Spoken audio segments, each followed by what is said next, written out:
Manajemen adalah usaha yang terorganisasi dan dipimpin oleh seseorang yang mengatur perencanaan, pengorganisasian, kepemimpinan, dan pengendalian.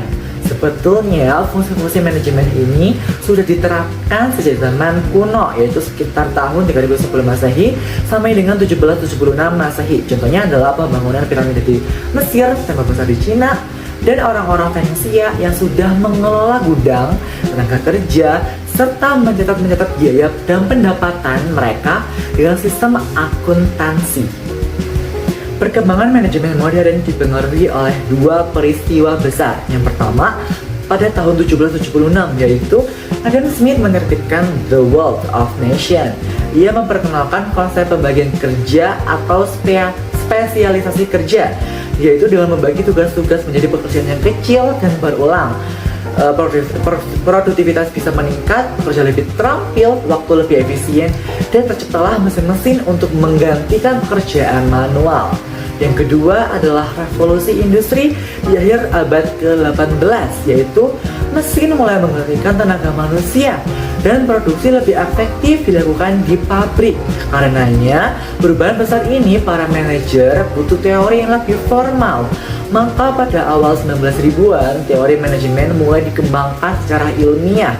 Dari perkembangan tersebut, lahirlah 4 pendekatan utama dalam teori manajemen. Yang pertama adalah pendekatan klasik, yang kedua adalah pendekatan perilaku atau behavioral, yang ketiga adalah pendekatan kuantitatif, dan yang terakhir atau yang keempat adalah pendekatan kontemporer.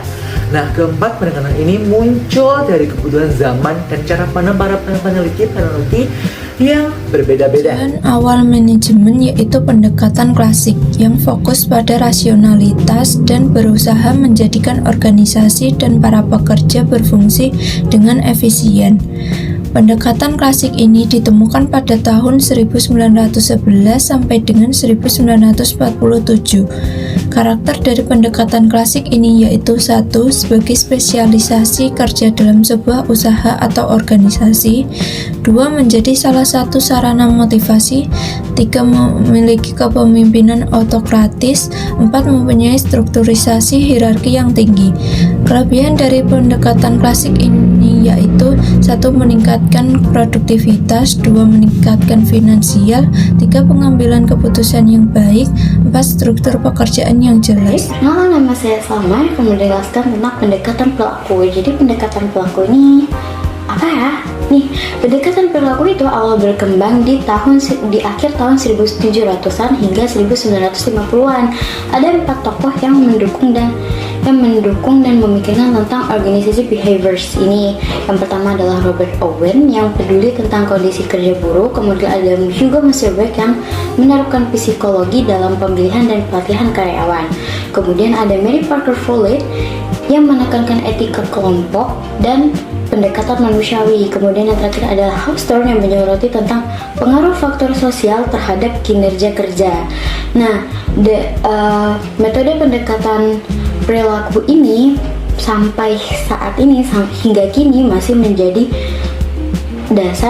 dasar praktik manajemen modern, terutama di bagian komunikasi dan kepemimpinan.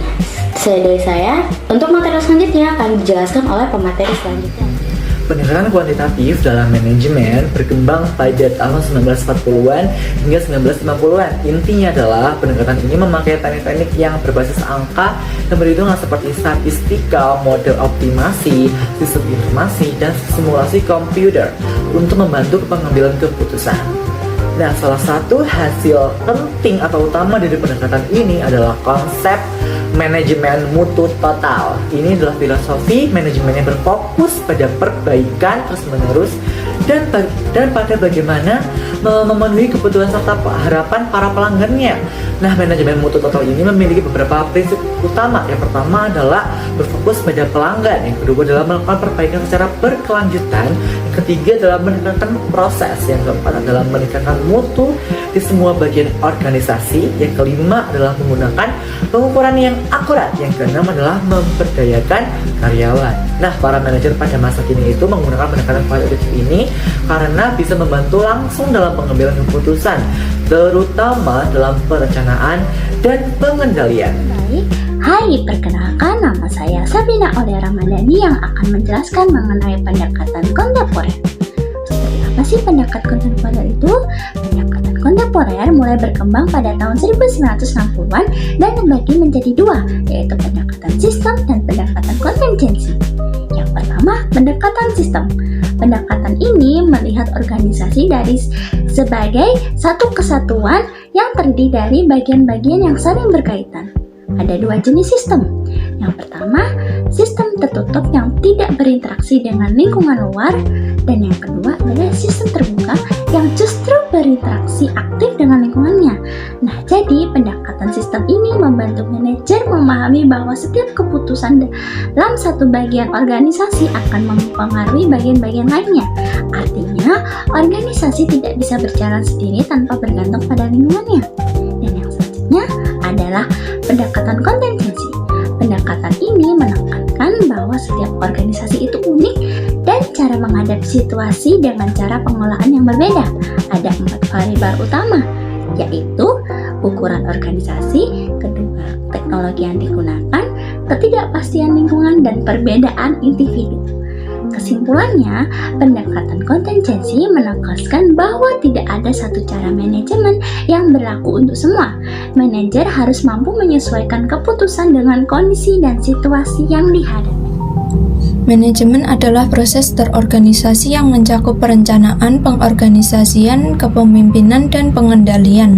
Sejak ribuan tahun lalu, prinsip manajemen sudah diterapkan, seperti pada pembangunan piramida Mesir.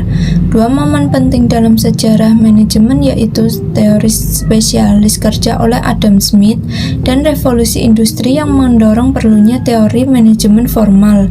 Dalam perkembangannya, manajemen memiliki 4 kedekatan utama. 1. Klasik atau efisiensi kerja dan struktur organisasi. 2. Perilaku atau peran manusia dan motivasi.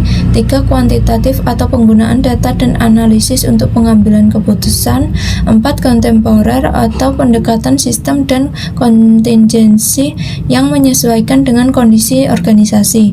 Pendekatan-pendekatan ini membentuk dasar praktik manajemen modern saat ini.